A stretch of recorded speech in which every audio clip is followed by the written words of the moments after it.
Dear response welcome to exams meet academy. UPSC எக்ஸாமாக இருக்கலாம், அல்லது டிஎன்பிஎஸ்சி 1, 2 எதாக இருந்தாலும் இருக்கலாம், 2A எதாக இருந்தாலும் இருக்கலாம். அதுக்கு மெயின்ஸ் பாயிண்ட் ஆஃப் வியூவில் ரொம்ப முக்கியமான டாபிக் தான் இன்றைக்கி நான் பார்க்க போகிற டாப்பிக்கு. இது வந்து நாட் ஓன்லி மெயின்ஸ் மட்டும் கிடையாது, ப்ரிலிம்ஸ்லேயே கூட என்ன பண்ணுவாங்க அப்படின்னு சொல்லி பார்த்தீங்கன்னா, ஒரு மெயின்ஸ் ஆஸ்பெக்டில் இருக்கக்கூடிய ஒரு சப்ஜெக்டை எடுத்துக்கிட்டு அதனுடைய ஆப்ஷனை 4ஆக பிரித்து கூட ப்ரிலிம்ஸில் கேட்பாங்க. அதனால் ரொம்ப இம்பார்ட்டன்ட் ஒரு டாபிக் தான் இன்றைக்கி நம்ம பார்க்க போகிறோம். என்னன்னா ministry of environment, forest and climatic சேஞ்சில் இருந்து என்னன்னா சாலிட் வேஸ்ட் மேனேஜ்மெண்ட் ரூல்ஸ் வந்து என்னன்னா 2026 வந்து என்னன்னா கொடுத்துருந்தாங்க. இது ஜான்வரியிலேயே நோட்டிஃபை பண்ணியிருந்தாலும் ஏப்ரல் 1 இருந்து வந்து என்னன்னா இது இம்ப்ளிமெண்ட் ஆகுது அப்படின்னு சொல்லியிருந்தாங்க. அந்த வகையில் ஏப்ரல் 1 இருந்து வந்து என்னன்னா இம்ப்ளிமெண்ட் ஆயிடுச்சு. சரிங்களா? இது வந்து எந்த ஆக்ட் கீழே வருது? ஆக்சுவலாக இது நல்லா பார்த்துக்கோங்க. இந்த சாலிட் வேஸ்ட் மேனேஜ்மெண்ட் ரூல்ஸ் எந்த மினிஸ்ட்ரி கொடுத்தாங்க அப்படின்லாம் நிறைய தடவை கேட்டிருப்பாங்க. சரிங்களா? So ministry of environment, forest and climatic change எந்த ஆக்டுக்கு கீழே இது வரும் அப்படின்னு சொல்லி பார்த்தீங்கன்னா, என்விரான்மெண்டல் ப்ரொடெக்ஷன் ஆக்ட் 1986 கீழே இது வரும். ஏற்கனவே இது 2016 இதை இது பண்ணியிருந்தாங்க. 2016 ஒரு சாலிட் வேஸ்ட் மேனேஜ்மெண்ட் ஆக்ட் கொண்டு வந்திருந்தாங்க. பட் அதில் நிறைய வந்து என்னன்னா குறைபாடுகள் இருக்கனால அதை 10 வருடம் கழிச்சு இப்போ மேலும் வந்து என்னன்னா அதை நம்ம வந்து என்னன்னா ரிஃபைன் பண்ணி அதை வந்து பண்ணியிருக்கோம். சரிங்களா? ஸோ அந்த வகையில் இந்த solid waste management rules 2026 mains point of வியூவில் எப்படி இருக்கும் அப்படின்னு சொல்லி பார்த்தோம் அப்படின்னா, இதுக்கு முன்னால் இருந்ததை விட இதை எப்படியெல்லாம் அப்கிரேட் பண்ணியிருக்காங்க அப்படின்னு சொல்லி பார்த்தீங்கன்னா, ஃபர்ஸ்ட் இந்த வேஸ்ட்டையே வந்து என்னன்னா 4 விதமாக செக்ரிகேட் பண்ணுறாங்க. சரிங்களா? ஆக்சுவலாக இதுக்கு முன்னால் வந்து பார்த்தீங்கன்னா அது நம்மளுக்கு ரொம்ப இந்த மக்கும் குப்பை, மக்காத குப்பை மட்டும்தான் இருந்துச்சு. ஆனால் அதை நம்ம வந்து என்னன்னா சரியாக ஃபாலோ பண்ணாதனால இதை நம்மளால செக்ரிகேட் பண்ணி அந்த சாலிட் வேஸ்ட் மேனேஜ் பண்ணுறதுலேயே வந்து நம்மளுக்கு ரொம்ப பெரிய சேலஞ்சாக இருந்துச்சு. மக்கும் குப்பையை நம்ம விட்டுட்டோம் அப்படின்னாலே அதை நம்ம வேறு விதத்தில் நம்ம பயன்படுத்த முடியும், மக்காத குப்பைகளை நம்ம வேறு விதத்தில் பயன்படுத்த முடியும். ஆனால் இது ரெண்டுமே கலந்துருச்சு அப்படின்னா ரெண்டையுமே நம்ம பயன்படுத்த முடியாமல் போயிடும். சரிங்களா? ஸோ மக்கும் குப்பையிலேருந்து வந்து பார்த்தீங்கன்னா இங்கே பயோ கேஸ் எடுக்க முடியும். அதுக்கப்புறமேட்டு வந்து பார்த்தீங்கன்னா உங்களுக்கு இயற்கையான உரங்களை எடுக்க முடியும். அது அப்படியே விட்டாதான் வந்து என்னன்னா அதுலேருந்து கிருமிகளுடைய தொற்று இருக்குமே ஒழிய, மக்கும் குப்பையிலேருந்து நம்ம வந்து என்னன்னா இந்த மாதிரியான இயற்கை சார்ந்த விவசாயத்துக்கு தேவையான பொருட்கள்லாம் எடுக்க முடியும். சரிங்களா? மக்காத குப்பையிலேருந்து நம்ம வந்து என்னன்னா மறுசுழற்சி அந்த மாதிரி இதெல்லாம் பண்ண முடியும். பட் இந்த 2026 என்ன பண்ணியிருக்காங்க, 4 விதமாக பிரிக்கிறாங்க. ஒன்று wet waste, dry waste, sanitary waste, அதுக்கப்புறம் ஸ்பெஷல் கேர் வேஸ்ட்டு அப்படின்றாங்க. மக்கும் குப்பை, மக்காத குப்பை, அதுக்கப்புறமேட்டு வந்து என்னன்னா அந்த சானிட்டரி வேஸ்ட்டு, அதுக்கப்புறமேட்டு வந்து என்னன்னா சிறப்பு கவனத்துக்குரிய கழிவுகள். இந்த வெட் வேஸ்ட்ன்றது வந்து என்னன்னா மக்கும் குப்பை, ட்ரை வேஸ்ட்ன்றது மக்காத குப்பை. மக்காத குப்பைனா என்னன்னா பேப்பரு, கண்ணாடி, பிளாஸ்டிக்கு இதெல்லாத்தையும் நம்ம கொண்டு வந்துருவோம்.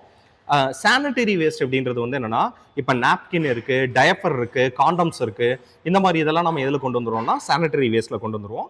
அதே சமயம் வந்து பார்த்தீங்கன்னா ஸ்பெஷல் கேர் வேஸ்ட்ல என்ன சொல்றோம் அப்படின்னா மருத்துவ கழிவுகள், மெடிசன்ஸு, அப்புறம் இந்த தெர்மோமீட்டர், இந்த மாதிரியான ரொம்ப முக்கியமான மருத்துவம் சார்ந்த எல்லாத்தையும் நம்ம எதில் கொண்டு வந்துருவோம்னா ஸ்பெஷல் கேர்ல கொண்டு வந்துருவோம். சரிங்களா? மொத்தத்தில் இந்த 4 வகையான கழிவுகளா இதை பிரிச்சிருக்கிறாங்க.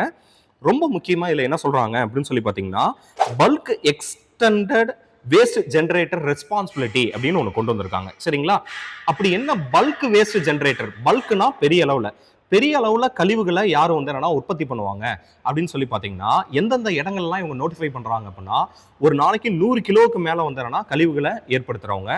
அப்படியும் இல்லை அப்படின்னா ஒரு 20,000 ஸ்கொயர் மீட்டருக்கும் அதுக்கு மேலேயும் இருக்கக்கூடிய பகுதிகளை அவங்க பல்க் வேஸ்ட் ஜென்ரேட்டர்னு சொல்றாங்க. அப்படியும் இல்லைன்னா எந்த பகுதியில் ஒரு நாளைக்கு 40,000 லிட்டருக்கும் மேலே தண்ணி கன்சியூம் பண்ணுறாங்களோ அவங்களே இந்த பல்க் வேஸ்ட் ஜென்ரேட்டர்னு சொல்கிறாங்க. இதன் மூலமாக என்ன அப்படின்னு சொல்லி பார்த்தீங்கன்னா, இவங்க தான் அதிகப்படியான கழிவுகளை மேற்கொள்கிறாங்க அப்படின்னு சொல்கிறாங்க. ஒரு சிட்டியை எடுத்துக்கிட்டிங்கன்னா கூட ஒட்டுமொத்த கழிவுகளில் இந்த பல்க் வேஸ்ட் ஜென்ரேட்டர்ஸ் மட்டுமே கிட்டத்தட்ட 30% பங்கு வைக்கிறாங்க. அப்படி என்ன பல்க் வேஸ்ட் ஜென்ரேட்டர்ஸ் அப்படின்னா, ஒரு கோட்டர்ஸ் இருக்கு, ஒரு ஒட்டுமொத்த குடியிருப்பு இருக்கு, அப்படி இல்லைன்னா ஒரு இண்டஸ்ட்ரியல் காம்ப்ளெக்ஸ் இருக்கு, அது வந்து ஒரு பெரிய ஷாப்பிங் மால் இருக்கு அப்படின்னாலாம் அது வந்து இவங்களுக்கு கீழே வந்துடும். சரிங்களா? ஸோ இப்போ என்ன பண்ணியிருக்காங்கன்னா, இந்த பல்க் வேஸ்ட் ஜென்ரேட்டர் இருக்காங்க இல்லையா, இவங்க வந்து இந்த மாதிரியான இடங்கள்ல கழிவுகளை எடுக்கிறதுக்கும் அந்த கழிவுகளை வந்து என்னன்னா ஸ்டோர் பண்றதுக்கும் மறுசுழற்சி செய்யறதும் இனி இவங்களுடைய கடமையே தான். இது ஒன் டைப் ஆஃப் டீசென்ட்ரலைசேஷன். எல்லாத்தையுமே கலெக்ட் பண்ணி ஒரு இடத்துல நீங்க ஒட்டுமொத்தமா ஸ்டோர் பண்ணி நீங்க ப்ராசஸ் பண்றதுன்றது ரொம்ப கடுமையா இருக்கிறனால இப்போ இவங்க என்ன சொல்லிட்டாங்க அப்படின்னா, பொல்யூட்டர்ஸ் பே பெனாலிட்டி அப்படின்னு ஒரு தீம் இருக்கு. அதாவது யார் வந்து அந்த பாதிப்பு ஏற்படுத்துறாங்களோ அவங்களே அதுக்கான ஃபைன் கட்டணும் அப்படின்னு சொல்லிட்டு. அப்ப இந்த மாதிரியான பெரிய பெரிய குடியிருப்புகள்லையும் தொழிற்சாலைகள்லையும் அல்லது வணிக வளாகங்கள்லையும் அவங்க ஏற்படுத்துறத அங்கேயே அவங்க சரி பண்ணும் போது வந்து என்னன்னா நம்ம கிட்டத்தட்ட ஒரு பெரிய சுமை வந்து என்னன்னா ஒரு முனிசிபாலிட்டிக்கு குறையும் அப்படின்றது தான். சரிங்களா? அடுத்து வந்து பாத்தீங்கன்னா இதே வந்து என்னன்னா டிஜிட்டல் கவர்னன்ஸ் அண்ட் மானிட்டரிங் அப்படின்னு சொல்றாங்க. சரிங்களா? அதாவது வந்து என்னன்னா டிஜிட்டல் கண்காணிப்புல என்ன பண்றாங்க அப்படின்னா ட்ரோன் ஃபெசிலிட்டி இருக்கு. அந்த ட்ரோன் ஃபெசிலிட்டியில எங்கெங்கெல்லாம் இருக்குன்றத அவங்க கண்காணிப்பாங்க. அது இல்லாம வந்து பாத்தீங்கன்னா எங்க எவ்வளவு கலெக்ட் பண்றாங்க, அதோட வெயிட் என்ன அப்படின்றதெல்லாம் எடுத்து அவங்க ஒரு ஆன்லைன் போர்ட்டல் இருக்கும். அந்த ஆன்லைன் போர்ட்டல்ல அவங்க வந்து என்னன்னா இதை அப்லோட் பண்ணிட்டு இதை தொடர்ந்து வந்து என்னன்னா டிஜிட்டலாகவும் வந்து என்னன்னா அவங்க மானிட்டர் பண்ணிட்டே இருப்பாங்க. சரிங்களா? அதெல்லாம் ஒரு நல்ல விஷயம். அடுத்து வந்து பாத்தீங்கன்னா ஆர்டிஎஃப் அப்படின்னு சொல்லுவாங்க. ஆர்டிஎஃப் அப்படின்னா என்னன்னா கழிவு மீட்பு எரிபொருள் அப்படின்னு சொல்லுவாங்க. அதாவது ஒரு இந்த கழிவு மீட்பு எரிபொருள் அப்படின்றது என்னன்னா நம்ம இன்னைக்கு வந்து என்னன்னா நிறைய பிளாஸ்டிக் கிளாஸ் இதெல்லாம் வந்து என்னன்னா ஒரு இடங்கள்ல நம்ம போட்டு வச்சிருப்போம். அது வந்து என்னன்னா ஒரு குப்பை மேடா இருக்கும், ஒரு லேண்ட் ஃபில்லா இருக்கும். சரிங்களா?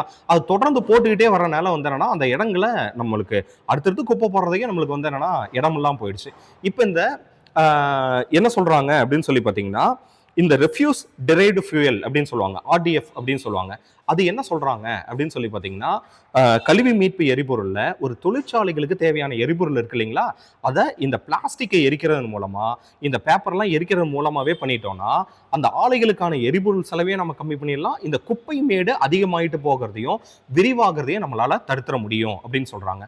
ஆனா இதுல ஒரு பெரிய ஆபத்தும் ஒன்று வந்து என்னன்னா சூழலியலாளர்கள் சொல்றாங்க.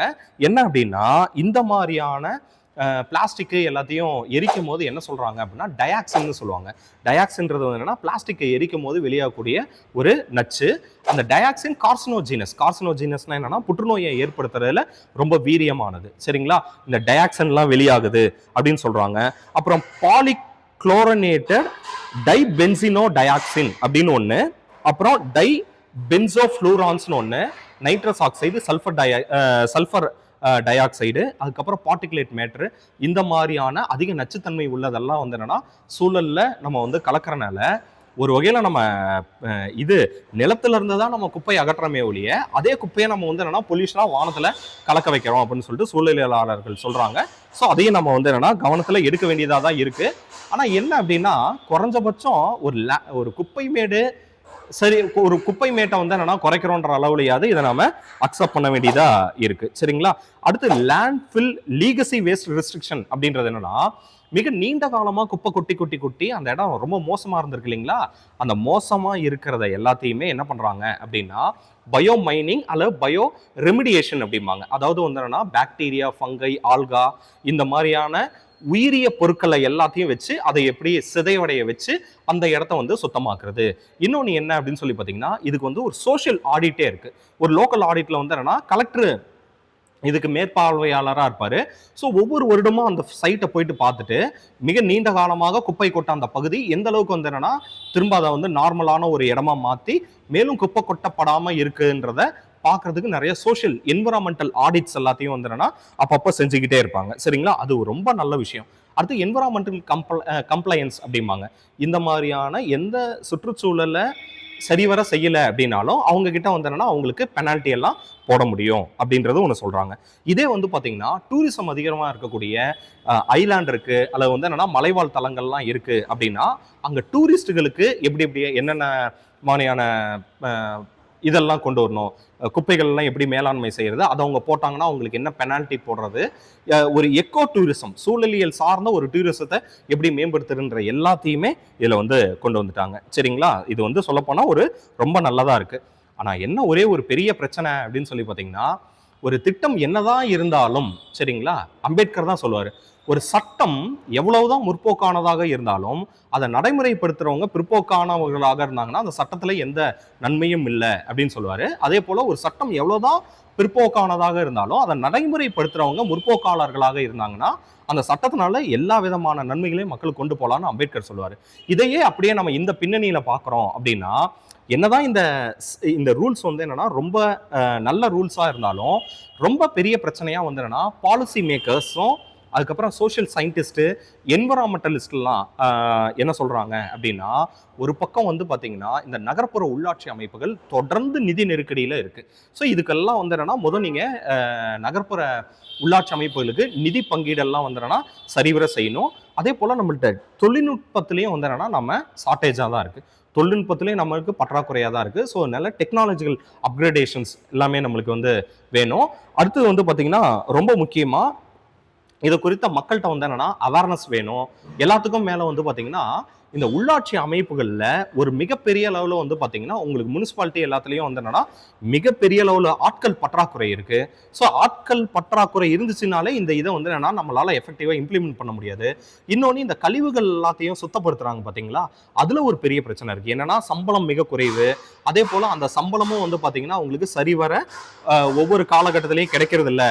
அப்படி நிறைய இடங்கள்ல ஒரு பெரிய பிரச்சனையா இருக்கு. அது இல்லாம வந்து என்னன்னா இதுல காலகாலமா புரையோடி போயிருக்கக்கூடிய சாதி. ஏன்னா அதுல இருக்கக்கூடிய எளிய மக்களுக்கு வந்து என்னன்னா ஊர்ல இருக்கக்கூடிய குப்பை எல்லாத்தையும் அவங்க சரி பண்ணிட்டு கடைசியில அவங்களுக்கு ஏதாவது ஒரு உடல் நலத்துக்கு ஏதோ ஒண்ணு அப்படின்னா கூட அது பாதிப்பு ஏற்படுத்துற மாதிரி இருக்கு. மொத்தத்துல இது ஒரு சாதிய இதுல வேலை செய்யக்கூடியவங்க எல்லாம் ரொம்ப ஒடுக்கப்பட்ட மக்களா இருக்கிறாங்க. ஸோ அதனால பெருமளவுல இது வந்து என்னன்னா அடுத்தடுத்த கட்டத்துல வந்து என்னன்னா இந்த வேலையும் வந்து பாத்தீங்கன்னா ரொம்ப குறைஞ்சி இதுக்கான வர்றவங்களும் ரொம்ப குறைஞ்சிட்டு வராங்க. இந்த எல்லா சவால்களையும் நம்ம மீட் அவுட் பண்ணாதான் இந்த 2016 2026 நம்ம ரொம்ப முக்கியமாக கவனமாக கொண்டு வந்த இந்த ரூல்ஸ் வந்து என்னன்னா சக்ஸஸ் ஆகும். சரிங்களா? ஸோ அந்த அளவில் வந்து பார்த்தீங்கன்னா இன்னைக்கு நம்ம மெயின்ஸ் இது குரூப் 1 மெயின்ஸ்லையும் கேட்பாங்க, குரூப் 2 2A அதுக்கப்புறமேட்டு வந்து என்னன்னா யூபிஎஸ்சி மெயின்ஸ்லாம் கேட்பாங்க, ப்ரிலிம்ஸில் கேட்கறதுக்கான சான்சஸும் நிறைய இருக்குது. சரிங்களா? ஸோ அந்த அளவில் வந்து பார்த்தீங்கன்னா இதே கண்டென்ட்டை வந்து என்னென்னா நாங்கள் ஒரு மாடல் ஆன்சர், சரிங்களா, ஒரு மாடல் ஆன்சராக எப்படி எழுதலான்றதை இங்கிலீஷ்லேயும் தமிழ்லையும் ரெண்டுலேயுமே பிடிஎஃபாக நாங்கள் வந்து என்னென்னா எங்களுடைய டெலகிராம் சேனலான எக்ஸாம்ஸ் மீட்டில் வந்து என்னென்னா ஷேர் பண்ணுவோம். அதை எடுத்து நீங்கள் வந்து என்னென்னா யூட்டிலைஸ் பண்ணிக்கலாம். சரிங்களா?